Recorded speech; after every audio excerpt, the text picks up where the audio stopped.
Hello friends. सर्दी का मौसम जो आता है ना, वो बहुत साथ में अपनी चीज़ें ऐसी लेकर आता है जो हम लोग बहुत पसंद करते हैं और सारे साल इंतज़ार करते हैं कि कब जाड़े आए और हमें वो चीज़ें खाने को मिले। उनमें से एक चीज़ है, आप ये पौधा देख रहे हैं मेरे सामने, strawberry. Lal Lal juicy, rich with vitamin and antioxidants. किसको पसंद नहीं है? बच्चे कितना रिलिश करते हैं, उसके जैम्स हो, उसके डेकोरेशंस हो, उसके आप सैलेड में डेकोरेट करते हैं, एकदम चीज खिल जाती है। उसका रंग ही ऐसा होता है दोस्तों। तो आज बात करते हैं स्ट्रॉबेरी लगाने की। स्ट्रॉबेरी फ्रेंड्स हम तीन तरह से लगा सकते हैं, उसके सीड से, उसके जो रनर्स होते हैं उनसे, और सैपलिंग्स जो हम बाजार से खरीद के, नर्सरी से खरीद के ला सकते हैं। बात करूंगी आज मैं सिर्फ सैपलिंग्स से कैसे लगाते हैं, क्योंकि as terrace gardeners and balcony gardeners जो हम लोग बहुत कम क्वांटिटीज में क्योंकि चीजें लगाते हैं, तो we don't want to go into detailed processes. दिक्कत हो जाती है हम लोगों को, बीज से बनाएंगे और दिक्कत। कई चीजें तो बीज से बहुत अच्छी लगती हैं, लेकिन स्ट्रॉबेरी जैसी चीज को बीज से लगाने में थोड़ी सी दिक्कत होती है। आसान तरीका है कि बाजार से सैपलिंग हम लोग ले आए तैयार। तो सैपलिंग खरीदते टाइम आपको किन बातों का ध्यान रखना चाहिए? ऑब्वियसली हेल्दी होनी चाहिए, और चूंकि इसकी ग्रोथ बीज से होती है, क्राउन से होती है, तो स्पेशली आप उसका क्राउन चेक करें कि वो हेल्दी है और मोटा है, मजबूत है। दूसरे, उसमें कोई डिजीज तो नहीं है, वेरी इंपॉर्टेंट। इक्का दुक्का लीव्स चेक करके देखिए कि उसमें कोई डिजीज तो नहीं है। क्राउन मैं आपको बताती हूँ, जैसे कि ये देखिए, ये बीज का जो हिस्सा होता है पौधे का, उसको हम क्राउन कहते हैं। यहीं से ये ग्रो करता है, यहीं से इसकी नई पत्तियां निकलती हैं। तो इसका हेल्दी होना बहुत जरूरी है। ये बातें आप जब आप पौधा खरीदते हैं, नर्सरी से लाते हैं, तो इन बातों का आप ध्यान रखिएगा। उसके बाद में लगाना कैसे है, इसका पॉट कैसा होना चाहिए, उसकी बात करते हैं। तो दोस्तों, इसकी जो रूट्स होती है ना, बहुत शैलो होती हैं और फाइब्रस होती हैं। हम लोग को बहुत डीप पॉट्स की इसकी जरूरत नहीं होती है। ये ऐसे करके फैलता है, तो इसके इसी तरह से फिर रनर्स निकलते हैं, बेबीज जिनको, या डॉटर्स आप बोल दीजिए, वो निकलती हैं, जिसको हम लोग फिर से ट्रांसप्लांट कर सकते हैं। तो इसलिए अगर हम इसको शैलो पॉट में लगाते हैं तो वो बहुत अच्छा रहता है। मैं दिखाती हूँ किस तरह का। देखिए, ये तो आप बास्केट है मेरी, मैंने एक इसमें बास्केट में लगाया है, और ये एक इस तरह का शैलो पॉट है। तो बास्केट में भी ये बहुत अच्छा चलता है, और जब लटकती है आपकी बालकनी से, तो नीचे जब लाल लाल यहाँ से लटकेंगी, तो बहुत एक विजुअली बहुत अच्छा प्लेजेंट सा सीन हमको लगता है कि हमारे घर में इस तरह से स्ट्रॉबेरीज बास्केट में से नीचे को लटक रही हैं। तो दूसरा हम लोग यूज कर सकते हैं फ्रेंड्स, टेराकोटा के। अगर आप बास्केट में नहीं लगाना चाहते हैं, तो आप इस तरह के शैलो टेराकोटा के भी पॉट्स ले सकते हैं। ये देखिए, ये, और इसमें आप 3 पौधे लगा सकते हैं आराम से। काफी बड़ा है ये, लेकिन ध्यान रखिएगा उसमें सुराख जरूर होना चाहिए। और फिर आप लगा सकते हैं चाहे तो इस तरह के पॉट में, पर ज्यादा रिकमेंड नहीं करूंगी क्योंकि ये बहुत डीप है। इतनी इसको जरूरत नहीं है इतनी डेप्थ की। तो 6 इंच, 8 इंच, 9 इंच तक की डेप्थ हो, उतना इसके लिए बहुत काफी होता है। तो ये देखिए, मैंने इसमें लगाया है और भर गया है गमला पूरा अच्छी तरह से। एक बात और बताना चाहूंगी सॉइल और उस पे आने के पहले, कि जब आपकी फ्लावरिंग शुरू हो जाती है, तब आप अभी उसकी फ्लावरिंग मत, उसको फ्रूटिंग में मत जाने दीजिए। आप उसका फ्लावर जो है प्लीज पिंच कर दीजिए। आप कहेंगे इला जी कैसी बात करती हैं आप, क्यों? क्योंकि जब आपकी फ्लावरिंग जनवरी ऑनवर्ड्स होएगी, और फरवरी में आपको जब फ्रूट मिलेगा, तो वो बहुत अच्छा होगा। क्योंकि अभी आप सैपलिंग लगा रहे हैं, लेट इट ग्रो, उसको बढ़ने दीजिए, उसमें पौधे में थोड़ी सी ताकत आ जाने दीजिए।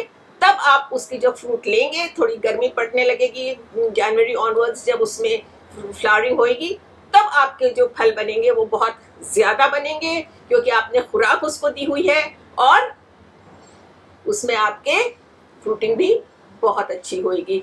तो अगर आप इन छोटी बातों का ध्यान रखेंगे, तो आपके पौधे जो है फ्लरिश करेंगे, you will get very good fruits. तो आइए प्रोसेस देखते हैं कि इसकी सॉइल मिक्स कैसी होनी चाहिए। तो दोस्तों, आते हैं इसकी सॉइल मिक्स के ऊपर। बहुत अच्छी ऑर्गेनिक, जितनी आपकी होगी सॉइल ऑर्गेनिकली रिच, उतना ही आपका पौधे को वो पसंद आएगा। इसके लिए मैंने इसमें कोकोपीट और वर्मी कंपोस्ट, पत्ती की खाद और थोड़ी सी गार्डन सॉइल मिक्स किया है। और अगर रेशियो की बात करते हैं तो 30% कोकोपीट, 30% पत्ती की खाद, 20% वर्मी कंपोस्ट और बाकी मैंने इसमें गार्डन सॉइल मिक्स किया है। उसमें थोड़ी सी बोन मील और नीम खली भी ऐड की है, जिससे कि हमारे पौधे को थोड़ा सा शुरू से ही फास्फोरस मिले और नीम की खली एक तरीके से माइल्ड पेस्टिसाइड का इसमें काम करेगी। तो आइए भरते हैं अपने पॉट को, सॉरी बास्केट को। थोड़ा मिट्टी हम इसमें पहले बास्केट में डालेंगे। ये इस तरीके से दबा दीजिए, अच्छी तरह से सेट कर देंगे मिट्टी को इवनली। और अब काट के हम लोग कैंची से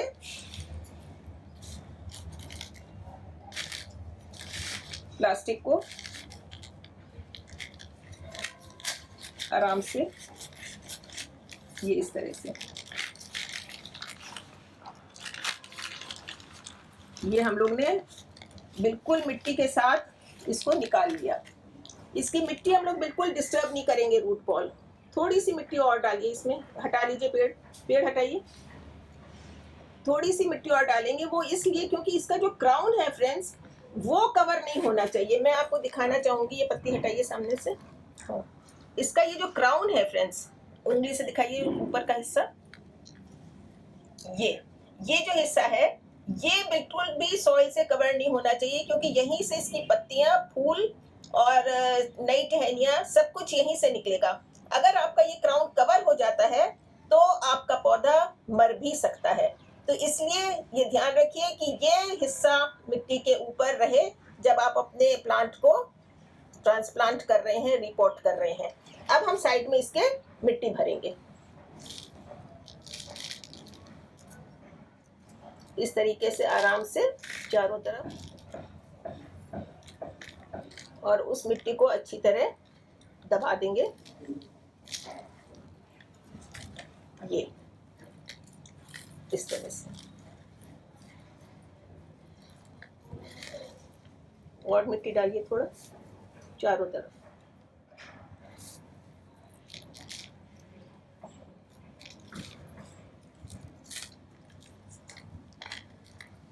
जो हमने अभी अपनी सैपलिंग निकाली है उसकी भी मिट्टी नम थी, और ये जो हमारी सॉइल हमने प्रिपेयर किया है जिसमें हम लगा रहे हैं इस समय, वो भी मॉइस्ट रहना चाहिए, जिससे कि प्लांट को किसी भी किस्म का जड़ों को शॉक न पहुंचे। इसको हम लोग इसको मल्च करेंगे स्ट्रॉ से। ये देखिए मैंने इसको छोटे छोटे टुकड़ों में काट लिया है स्ट्रॉ को, और प्लांट पे अब हम लगाएंगे इसको सॉइल के ऊपर अच्छी तरह से, और मोटी तह लगाइए। कम से कम आधा 1 इंच की तह आपको इसके ऊपर लगानी है, ध्यान रखते हुए कि आप सेंटर को डिस्टर्ब, उसके क्राउन को डिस्टर्ब नहीं कर रहे हैं।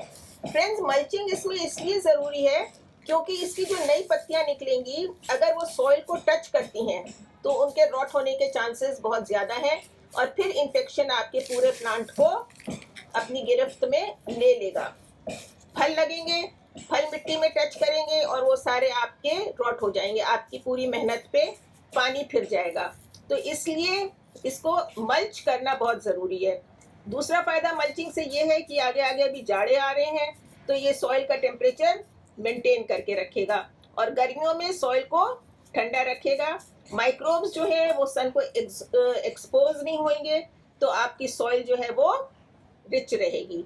अब इसको करने के बाद हम इसमें अच्छी तरह से भर के पानी दे देंगे। ठंड का मौसम है तो पानी आपको फिर दोबारा जल्दी देने की ज़रूरत पड़ेगी नहीं, लेकिन हाँ जैसे जैसे इसकी ग्रोथ होती जाएगी वैसे वैसे आप इसमें नमी ज़रूर बना के रखिएगा। तो हम इसमें अब डालते हैं पानी। तो फ्रेंड्स, मल्च करके जब हम पानी डालते हैं तो क्या होता है कि आपकी मिट्टी भी डिसलोकेट नहीं होती है, तो उससे आपकी जो रूट्स हैं वो भी डिस्टर्ब नहीं होती हैं। पूरा अच्छी तरह इस प्लांट को हम भर के पानी दे देंगे। फिर इसको आपको ऐसी जगह रखनी है जहाँ पे कम से कम आपके पौधे को 6 से 8 घंटे की धूप मिले। अगर इसको पर्याप्त धूप नहीं मिलेगी तो आपकी फ्लावरिंग नहीं होगी। और अभी हमारी खाद इसमें सॉइल में काफ़ी हम लोग ने अच्छी मैन्योर दे दी थी, तो हम लोग को दोबारा जल्दी मैन्योरिंग की ज़रूरत इसमें अभी फर्टिलाइज़र की नहीं है। 20 दिन बाद जब आपका प्लांट अच्छी तरह स्टैब्लिश हो जाए, तब आप इसमें नाइट्रोजन रिच मैन्योर दीजिए, जिससे कि आपका प्लांट अच्छी तरह स्टैब्लिश हो जाए।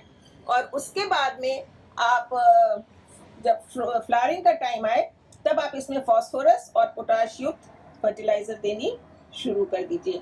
नमी बराबर बना के रखिए।